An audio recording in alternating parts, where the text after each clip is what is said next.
chance to catch and shoot, and we are going to overtime.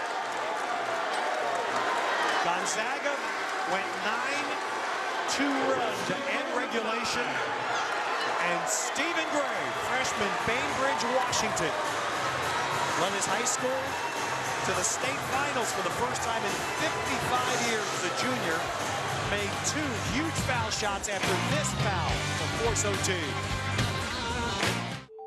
The world I see is...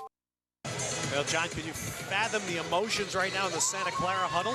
No, it's been an emotional roller coaster the whole ball game for both teams, and right now the coaster is heading up for the Bulldogs, and it's going the other way for Santa Clara. You think you've got the game won. You're starting to celebrate a bit inside. You think the breaks are going your way, and then this happens, and you got to just turn that switch on as hard as you can and come out and play it out to make sure that you can forget it later on, because it's going to hurt you. If you wind up losing this ball game, you're just going to feel terrible about it. You know, nobody ever wants to see officials in a situation of calling a foul like that.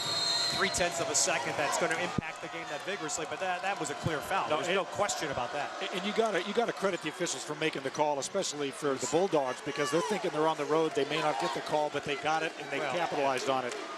We had a women's game earlier this year, and Stanford beat Rutgers on a foul call, which was really a horrible call, I thought, with 0.2 of a second or 0.1 of a second, but that was a call that had to be made. And it was the one case where Angley's hustle was a negative, as Heitfeld gets the first points of overtime for Gonzaga. Well, and he had to work for it, too. He definitely had to do an acrobatic shot to get it over Big John Bryant. First lead for Gonzaga since 20-18, late first half.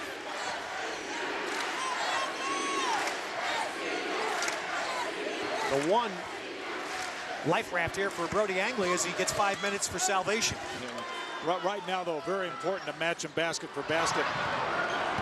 Angley with so many huge baskets and shots down the stretch in regulation, and now he's going to get to the line for the first time tonight on a foul against Bolden of Gonzaga, his second. And this is the play.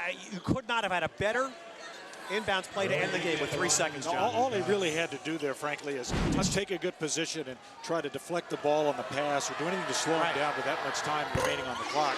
But instead, you know, he's an aggressive ball player. You gotta appreciate the fact that his intensity level is that great. He just wasn't thinking as well as he could have been.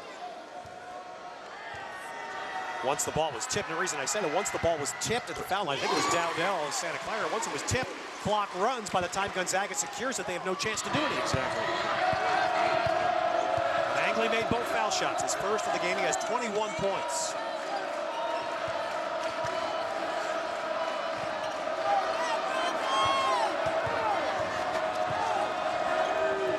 Bolden for the lead.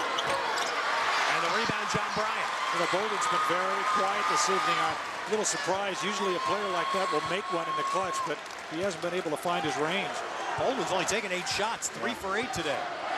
It's 9 points total. He's the second leading scorer on the team.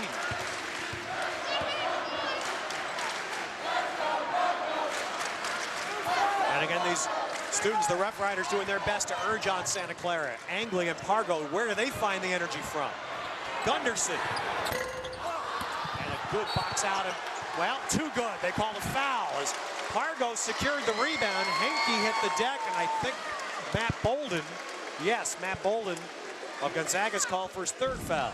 Let's have a look at it. You know, Gunderson tries to get open. He does better when he's got his feet planted. Doesn't have to dribble. Mitch Henke there under the basket. Just gets twisted around.